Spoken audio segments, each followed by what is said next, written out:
Fala galera, mais um corte aqui para vocês. Eu espero que você goste. Claro, você pode dar aquela força para a gente, inscrevendo-se no canal, compartilhando o vídeo com seus amigos e deixando aquele joinha para a gente. Você pode também verificar os outros vídeos e os outros cortes que estão todos disponíveis aqui para você no canal. A gente tem excelentes juízes. Os policiais reclamam muito que aquela história do enxugar gelo, né? Os policiais reclamam de ter que botar uma câmera na roupa. Se eu fosse policial, eu colocava duas. Porque, sabe por quê? Quando eu prendesse o cara, que o cara dissesse, ele me bateu, eu ia ter como provar que isso não aconteceu. Ah, eles entraram na minha casa ilegalmente, eu não permiti. Eu ia ter como comprovar que isso não aconteceu. Eu não entendo a resistência. E veja só. Mas é porque, às vezes, o cara se acha que o cara tá...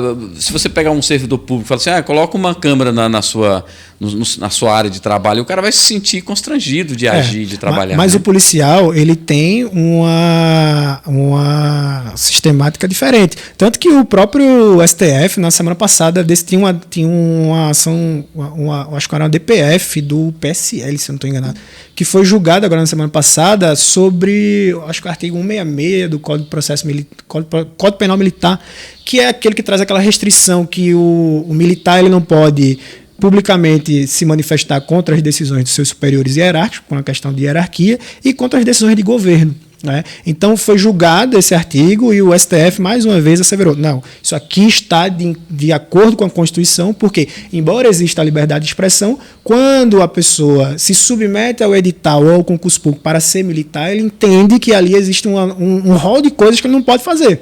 Né? Dentre os quais falar mal do seu superior hierárquico. Porque se é verdade que a gente precisa continuar com essa ideia de ter uma polícia militarizada, é importante, dentro dessa lógica de polícia militarizada, a hierarquia. Então, como que você comanda uma tropa se os seus subordinados eles não te respeitam? Obviamente que a gente sabe que respeito se consegue de diversas outras formas, isso não é o mérito. Não, mas a hierarquia, a disciplina é bem rígida nos quartéis, tanto da Polícia Militar quanto do Exército, da Marinha, Aeronáutica, das Forças. Né? Então, por conta dessa questão especial, se justifica que o policial use um equipamento de filmagem. É muito parecido, eu não sei se aqui funciona assim, mas lá funciona. Os transportes coletivos, os ônibus, eles têm câmera.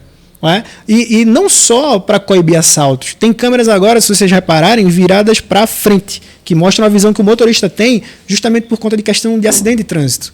Porque às vezes tem acidentes de trânsito que não são provocados pelos ônibus, só que aí você vê, é uma empresa de ônibus, vou processar. Aí o cara tem como comprovar. Então, isso é uma segurança para a empresa. Você acha interessante a audiência de custódia? Eu acho interessante. É que a gente está falando aqui das coisas que os policiais reclamam, né?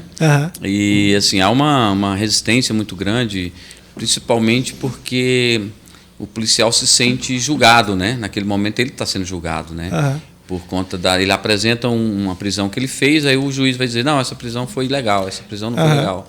Pois é, mas aí, veja, a própria ideia disso é ilógica, porque se eu sou um policial, ou seja, sou um servidor público que estou ali trabalhando para que a lei seja cumprida.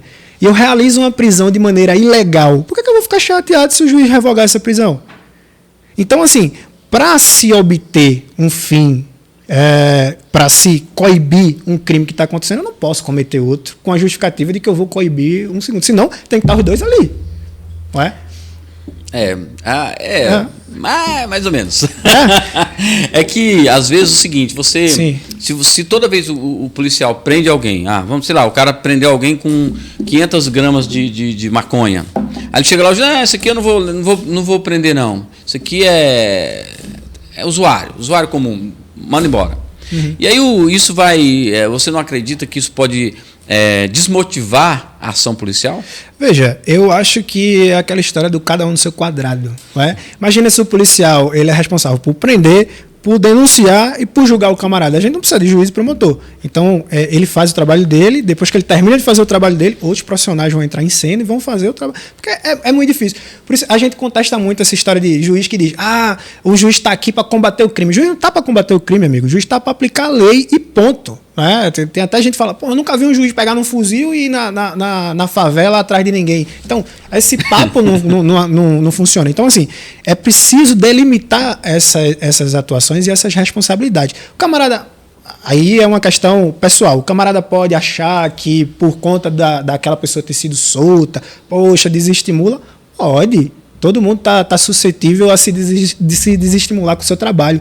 Isso também acontece com a gente. Quando a gente sabe que o camarada é inocente, sabe que aquela tese é boa, sabe que o juiz não está aplicando a lei, pô, eu podia ficar muito desmotivado. E eu teria muito mais motivo para ficar desmotivado, porque é um inocente que está preso. E eu sempre falo isso. Quem é preso nunca vai preso sozinho. É um pai que fica preso também, é uma mãe que fica presa, porque tem que visitar, tem que ir lá, uma esposa, um filho, é tirado do convívio. Então você está me dizendo que tem que acabar com as prisões e não tem que prender ninguém. Não é isso que eu estou falando. O que eu penso é que é o seguinte, a lei diz, ninguém poderá ser considerado culpado senão depois de uma sentença penal transitada e julgada. A lei traz a prisão antecipada, seja ela temporária, seja ela preventiva, como a exceção da regra. Boa. Vamos entrar nisso aqui agora. Pois é, pode concluir sua linha de raciocínio. E a gente se habituou a que todo mundo tem que ficar preso.